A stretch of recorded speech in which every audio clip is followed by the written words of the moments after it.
Oi, gente, estamos de volta aqui no Rembrandt TV para falar do futebol pernambucano, em especial, neste fim de semana, falar do esporte. O torcedor rubro-negro, a torcedora rubro-negra, ainda muito machucado, muito machucada pelo que aconteceu.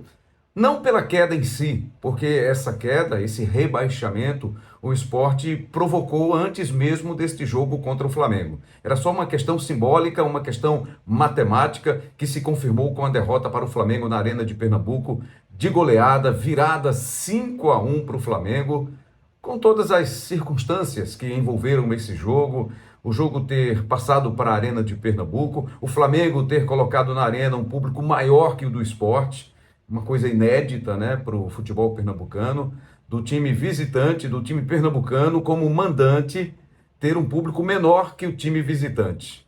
Falando em disputas regionais, nacionais, isso não tinha acontecido.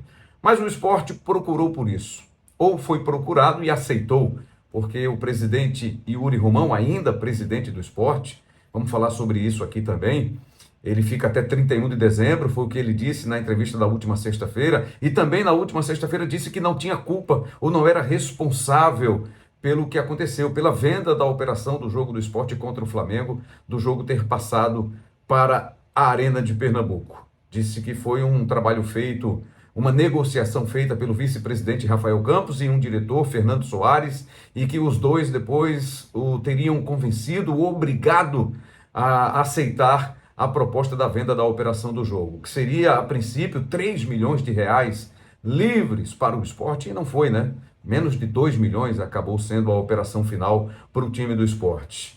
E quase 20 mil torcedores na arena e mais de 12 mil, ali por volta de 13 mil torcedores do Flamengo dentro da Arena de Pernambuco contra o esporte, e o esporte como mandante do jogo. É o jogo que confirmou aí o rebaixamento do esporte para a Série B do Campeonato Brasileiro.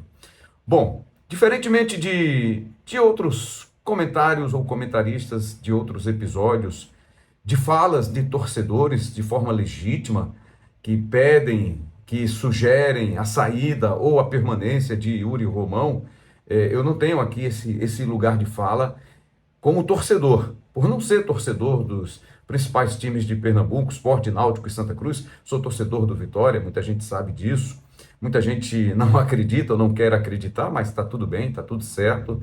Mas, de forma legítima, como pernambucano, como observador do futebol pernambucano em especial, por ser pernambucano, por viver em Pernambuco e ser um observador, acompanho de perto, muito de perto, o futebol de Pernambuco. Então, isso me dá, sim, esse direito a trazer uma opinião, né, a mostrar o meu ponto de vista, meu entendimento sobre o que está acontecendo no Esporte Clube do Recife. Longe de ser o que o torcedor do esporte gostaria que tivesse acontecendo neste momento, né? Crise política, crise esportiva, crise financeira.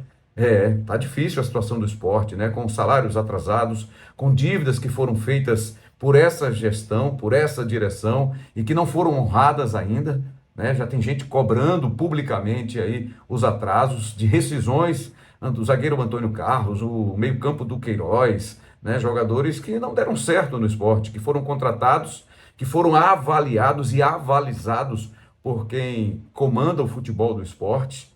E no final das contas, a assinatura é do presidente Yuri Romão. Então, uma baita de uma responsabilidade que ele assumiu, ou que ele delegou, mas acabou assumindo a responsabilidade ao assinar esses investimentos que foram feitos pelo esporte, investimentos que não deram certo, né? Você vê um Carlos Alberto, que o esporte pagou 15 milhões de reais por 60% dos direitos econômicos do jogador, 60%. Né? O jogador acabou sendo emprestado ao Cuiabá numa troca com Derek Lacerda, que teve problema disciplinar no Cuiabá, veio para o esporte, dentro de campo estava contribuindo, se tornou artilheiro do time, inclusive, nessa campanha, né, vergonhosa, um vexame do esporte no Campeonato Brasileiro de 2025, mas que trouxe os problemas disciplinares do Cuiabá para dentro da Ilha do Retiro. E o esporte teve que tomar uma atitude de afastar, né, de dispensar o Derek Lacerda, que dentro de campo estava deixando uma boa entrega, apesar dos resultados não acontecerem, mas individualmente ele estava ganhando destaque.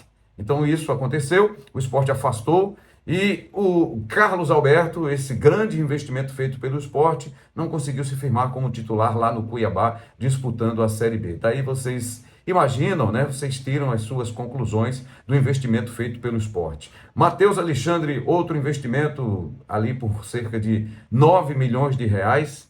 E você vê como fica, né, marcado nesse jogo do rebaixamento do Sport, matemático, rebaixamento do Sport. Ele acaba expulso com duas faltas. Dá para dizer, ah, não, mas você não é jogador de futebol, você não sabe se era ou não necessária a falta, mas a falta que ele comete no meio do campo, né? O árbitro inclusive dá a vantagem no lance para o Flamengo, e aí depois que o lance para, ele vai lá e pune o Matheus Alexandre com cartão amarelo. Era lance para cartão amarelo, uma falta de certa forma desnecessária no meio de campo, né? Uma pegada mais forte, e depois um carrinho que tá tudo bem, ele podia pegar só a bola ali naquele momento, mas o risco é muito grande, né? De você cometer a falta como ele cometeu a falta e receber um segundo cartão amarelo, que foi o que aconteceu. Depois o Ramon também, uma falta, um empurrão no meio de campo, né?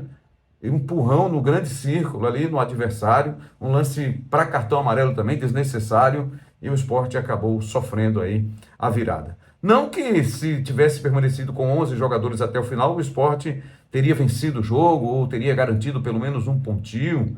Mesmo com muitos desfalques, o Flamengo é superior ao Sport, a esse Sport que está aí. Esse Flamengo que está aí, mesmo que com muitas mudanças no jogo da Arena, é mais forte que o Sport, né? Não dá nem para largar na comparação, mas foi o que aconteceu. Então, eu queria voltar aqui ao assunto, ao detalhe de que, não estou aqui para dizer, o Yuri tem que permanecer até o final do mandato, ou ele tem que sair no dia 31 de dezembro, ou ele já tem que sair neste momento, já agora, o Conselho Deliberativo tem que resolver isso. Então, a reunião que aconteceu entre Yuri Romão, que ele relatou durante a entrevista coletiva da última sexta-feira, que conversou, teve uma reunião com algumas lideranças na sexta pela manhã, antes de ir com essa decisão tomada para a entrevista coletiva, será que foram as condições impostas por Yuri Romão para antecipar a sua saída? Eu saio, mas fico até o final deste ano, até o dia 31 de dezembro, porque tem algumas pendências que ele imagina que vai resolver. Como a gente perguntou aí na thumbnail, o que o Yuri Romão ainda pode contribuir para o esporte nesses 40, 45 dias que ele tem ainda, caso seja assim mesmo, que ele fique mesmo só até o final do ano, até 31 de dezembro, e aí depois convoque eleições gerais. E aí, o que é que ele vai poder contribuir? Será que ele vai conseguir colocar em dia, fazer os pagamentos atrasados, deixar um esporte com um superávit ao final deste ano, de 2025? Será mesmo?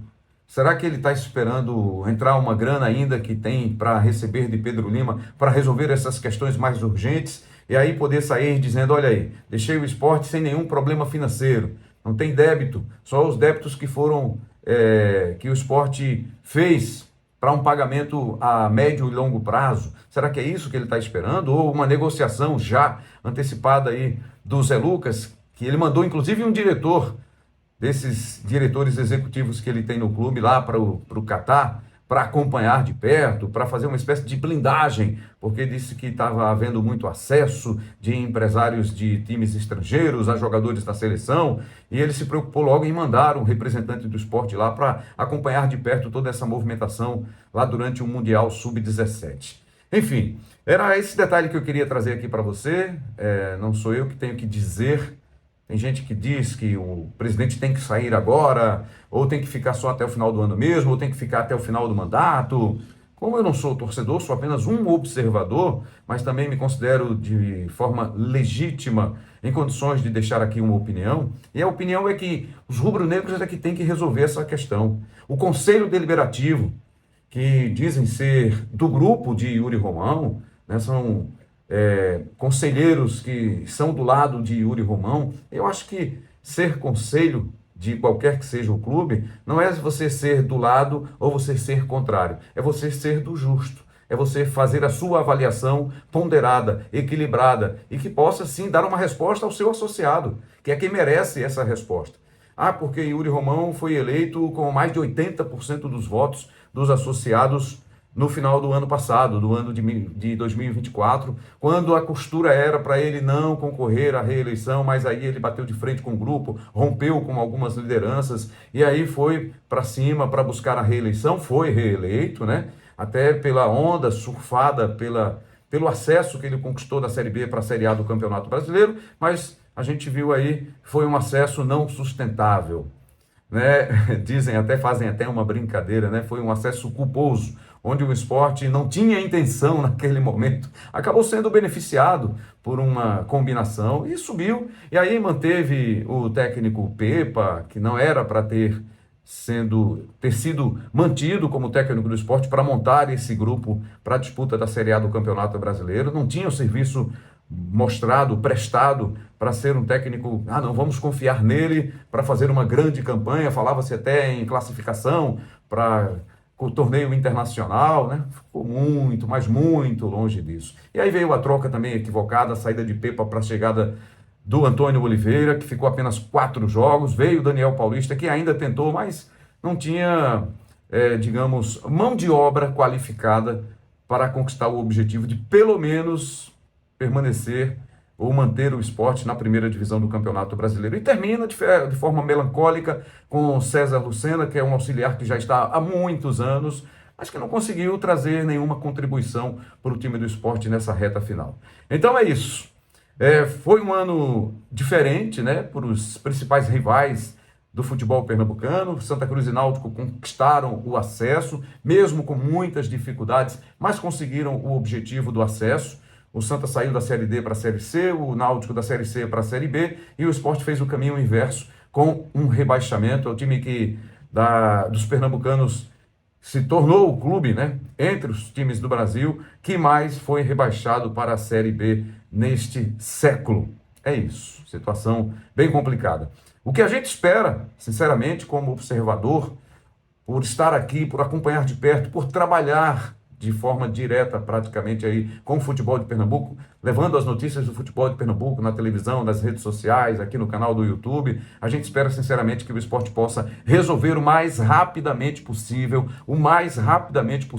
essa situação, essa crise, resolva logo essa crise política, para que o time possa se reequilibrar financeiramente, economicamente, né? Para ter uma tranquilidade para começar a trabalhar e planejar o ano de 2026. Porque muito se fala, o esporte tem logo, eu também falei muito isso aqui, logo o esporte tem que começar logo, já, desde que sentiu que não ia ter solução para o caso do esporte, né? Não ia conseguir evitar o rebaixamento, que ali já era para ter começado essa reformulação, sugerido pelo próprio técnico Daniel Paulista à época, e agora você está ouvindo, a gente consegue ouvir de alguns jogadores isso. Agora o esporte tem que pensar logo em 2026 e tal, mas desse jeito vai ser difícil o esporte começar a planejar 2026 sem essa definição política. Quem é que vai mandar no clube?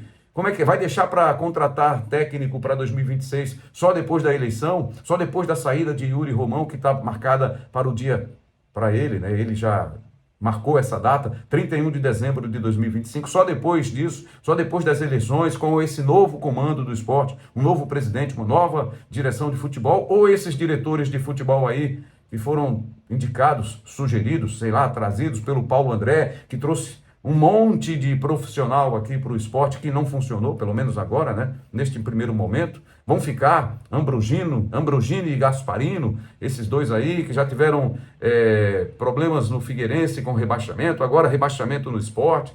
Será que esses caras estão preparados mesmo para o esporte, para o tamanho do esporte, para fazer uma reformulação, para montar um time, para tentar voltar à primeira divisão? Difícil, né? Pelo que a gente viu até agora.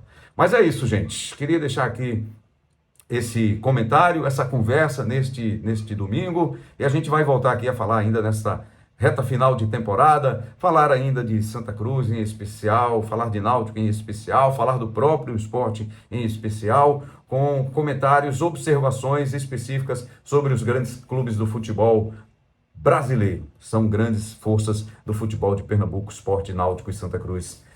Tá certo? E meu Vitória também, né? Vamos combinar. Gente, muito obrigado. Não esquece aí de deixar o like, tá? De se inscrever no canal. Confere se você já está inscrito aqui com a gente.